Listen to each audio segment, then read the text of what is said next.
Histoire de les calmer, qui s'en prennent pas aux patrons millionnaires, trop précieux pour notre société. C'est fou comme ils sont protégés, tous nos riches et nos puissants. Y'a pas à dire, ça peut aider d'être l'ami du président. Chers camarades, chers électeurs, chers citoyens, consommateurs.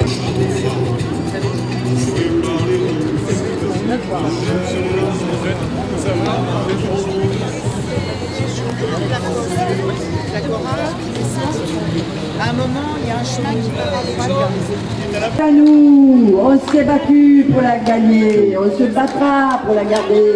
La Sécu, Elle est à nous, on s'est battu pour la gagner, on se battra pour la garder. Oui. la Sécu, elle est à nous. On s'est battu pour la gagner, on se battra pour la garder. La Sécu, elle est à nous.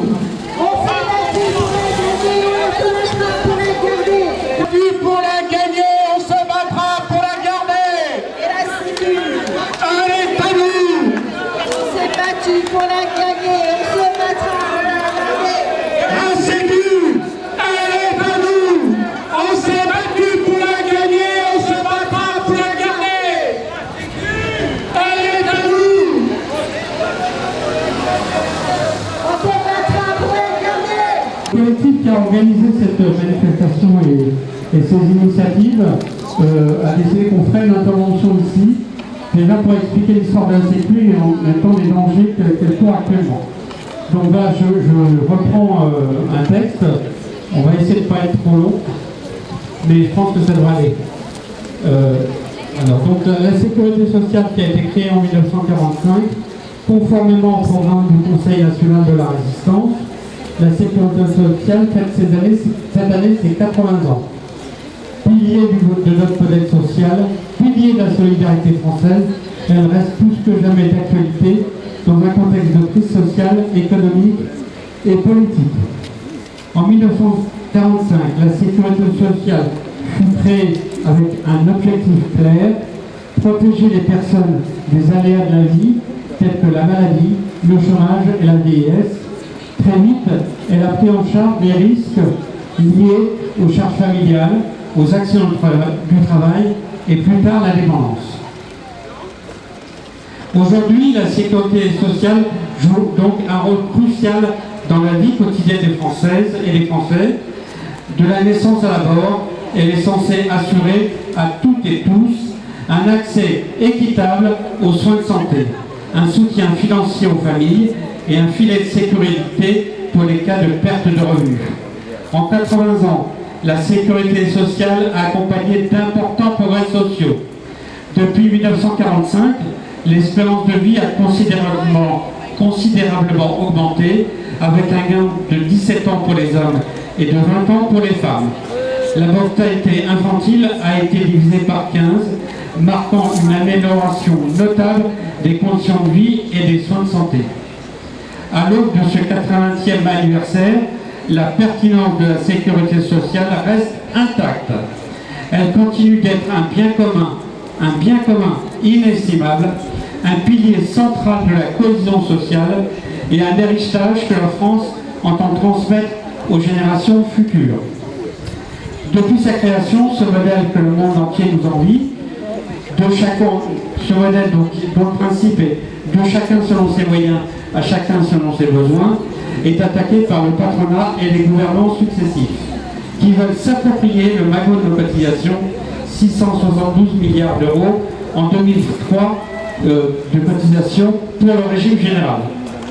Nous faire croire que la situation financière de la France aujourd'hui est pire que celle de 1945 à la sortie de 6 ans de guerre est un mensonge. Rien ne justifie les nouvelles mesures annoncées. Les nouvelles mesures annoncées, c'est entre autres le doublement des franchises médicales, c'est aussi les attaques contre des affections de longue durée et l'aide. La situation est grave et a un impact sur notre vie. En revanche, on assiste maintenant, alors qu'on a été très en avance avant, à une augmentation de la mortalité infantile. Il n'y a pas d'accès aux soins dans des zones entières du pays, des retraités qui ne ressentent pouvoir profiter de leur retraite, Il y a une pénurie de médecins, d'infirmières, de personnel soignants partout. Il y a une augmentation donc, du reste à charge pour tous les patients. Généralisation des dépassements de l'horaire, augmentation du reste à charge pour tous les patients, augmentation du reste à charge qui a été estimé par USE Que Choisir à 1 500 € par an. Donc il ne faut rien lâcher. Pour nos systèmes de protection sociale et de santé, nous demandons l'annulation des suppressions et allègements de cotisations sociales patronales, l'universalité de la protection de la sécurité sociale pour toutes et tous, l'élargissement des remboursements par la sécurité sociale des soins prescrits, retour au 100% de sécurité sociale avec la fusion des mutuelles au sein de la Sécu. Il faut aussi un financement public accru de la sécurité sociale pour prendre en charge les besoins actuels et futurs de l'ensemble de la population sur tout le territoire. Il faut aussi une gestion de la sécurité sociale par les travailleurs, ce que nous avons perdu depuis 1967. Restauration des moyens de prévention, médecine scolaire, médecine du travail, etc. La Macronie nous annonce le pire budget austéritaire que sera le budget de la sécurité sociale 2026. Nous ne le laisserons pas faire et nous resterons mobilisés.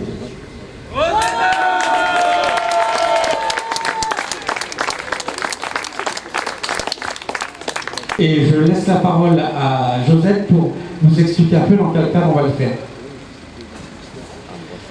Donc, Georges Buisson, qui était un ouvrier typographe, dirigeant de la CGT et résistant, est l'un des grands oubliés de l'histoire sociale. Sans lui, pas de socle syndical pour porter le projet. Dans la clandestinité, puis à la libération, il a été l'un des architectes politiques et syndicaux de ce système solidaire, refusant que la Sécu soit un simple outil d'assistance. C'était un militant convaincu. Il défend une Sécu gérée par les travailleuses et les travailleurs au service des classes populaires, contre la charité patronale et le contrôle d'État. Sa vision, c'était celle de la solidarité comme outil d'émancipation. Eh bien, on en est bien loin maintenant. À l'heure où la Sécu est attaquée, cette lecture nous rappelle une chose essentielle. Ce droit, c'est nous qui l'avons conquis. Et pour la défendre, il faut connaître ceux qui l'ont arraché. Donc maintenant, nous allons poser la plaque. Les planètes étaient alignées, il y avait aussi près de 5 millions de salariés syndiqués à la CGT, ce qui fait que toutes les planètes étaient alignées pour pouvoir créer ces caisses-là. Et n'oublions pas que depuis, même en 1949, le patronat parle de charges depuis 1949. On nous parle aussi de déficit. Il faut savoir que la sécurité sociale était en déficit en 1951, 1952, 1953, 1956, 1957, 1958. Aujourd'hui, on nous présente le trou de la Sécu comme catastrophique. Non, parce que chaque fois, les travailleurs ont trouvé la solution puisqu'il a géré les caisses. Ils ont augmenté les cotisations. Les propositions qui sont faites aujourd'hui par la CGT sont de créer une sécurité sociale dite intégrale. La sécurité sociale intégrale, ça veut dire le 100%. 100% pour la protection sociale, étant entendu que jusqu'à une certaine hauteur, et surtout si c'est fait par un médecin agréé et de secteur 1, conventionné de secteur 1, la totalité des soins doivent être pris en charge par la sécurité sociale et pas avec une complémentaire mutualiste ou assurantielle qui coûte la peau du cul et qui enlève aujourd'hui un pouvoir d'achat fou aux salariés et aux retraités bien plus encore.